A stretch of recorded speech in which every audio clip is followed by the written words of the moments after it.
Hi, I'm Salih Yilmaz, one of the senior energy analysts for Bloomberg Intelligence. I'd like to walk you through a recent Bloomberg Intelligence survey we did on the energy sector. The BI survey revealed that 77% of the 163 respondents see Brent above $100 a barrel at the end of 2022, while about half think the price may surpass $120. China reopening combined with constrained supply amid OPEC plus shortfalls, low inventories, and exhaustion of spare capacity are all supportive of the oil price outlook in the second half of the year. 62% of the respondents to the survey expect meaningful demand destruction for oil at a price of $150 or lower, enough to cause oil prices to drop back below $100. A prolonged period of elevated oil prices could ultimately lead to demand destruction, weighing on economic activity and eventually cooling demand.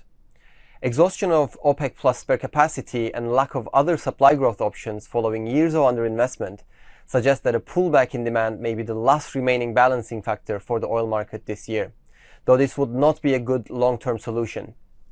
Increased investment in the sector will be essential to bring back much-needed oil supply.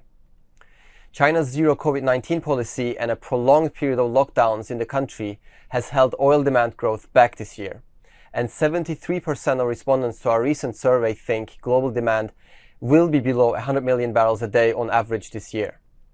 By comparison, the IEA's latest forecast is for demand of 99.4 million barrels per day in 2022 and 101.6 million barrels per day in 2023.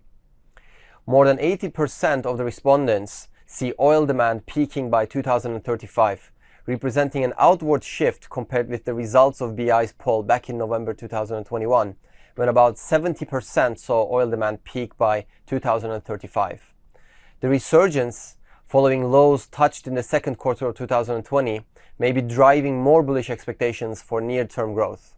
The majority, about 60% of those polled in our latest survey, think the OPEC Plus alliance will still be in place in 2025, as its intervention in the market during the pandemic has widely been deemed to be successful and paying off.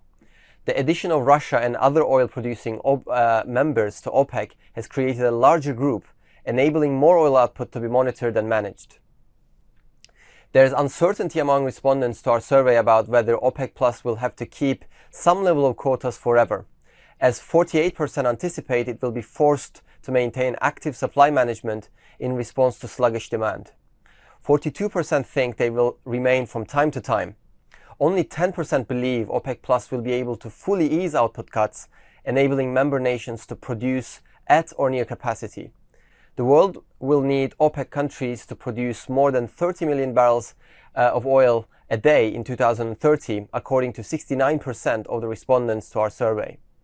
Gradually declining capital spending outside of OPEC countries and potentially less output from higher cost production regions suggest an increase in the cartel's market share over the next 20 years. About 74% of respondents disagree with the idea that elevated energy prices could shorten natural gas's role as a transition fuel, in line with a constructive mid-term price scenario marked by a tightening global supply-demand balance. Natural gas's role as a bridge fuel may extend, with the current status quo of energy consumption patterns suggesting natural gas is an effective tool to curb emissions by replacing dirtier fuels, while green fuel alternatives such as hydrogen scale up over time. Our survey results exhibit a clear lack of consensus for the pace of electric vehicle adoption globally, with roughly the same share of respondents believing that half of new passenger car sales globally will be electric until 2035 or 2040, both representing a relatively conservative view. Passenger EV sales are set to rise sharply in the years ahead as policy support strengthens, organic consumer demand rises, and amid growing electric lineups from major automakers. Only 40% of the respondents to our survey think green and energy transition spending by European energy majors will comprise 50% or more of total annual capital outlay by 2030, a surprising result that reflects a relatively conservative pace of growth versus our estimates, perhaps moderated by Russia's invasion of Ukraine and the ensuing global energy crisis. There's been a surge in hydrogen-related discussions on earnings calls in recent quarters, yet only a quarter of respondents to our survey believe hydrogen will have a more meaningful impact on energy markets than batteries this decade. Nearly 3/4 of the respondents to our survey believe batteries will be more influential, which may reflect wider commercial availability of batteries and better economics. About 57% of the respondents believe the size of the market, as measured in dollars, will remain larger than that of the clean energy segment through 2035. For context, the IEA estimated the oil market was worth $1.2 trillion plus in 2020, almost 10 times higher than the clean energy technologies. Thank you for listening. You can find all our research and relevant data on the oil market at BI OPEC Go on the terminal.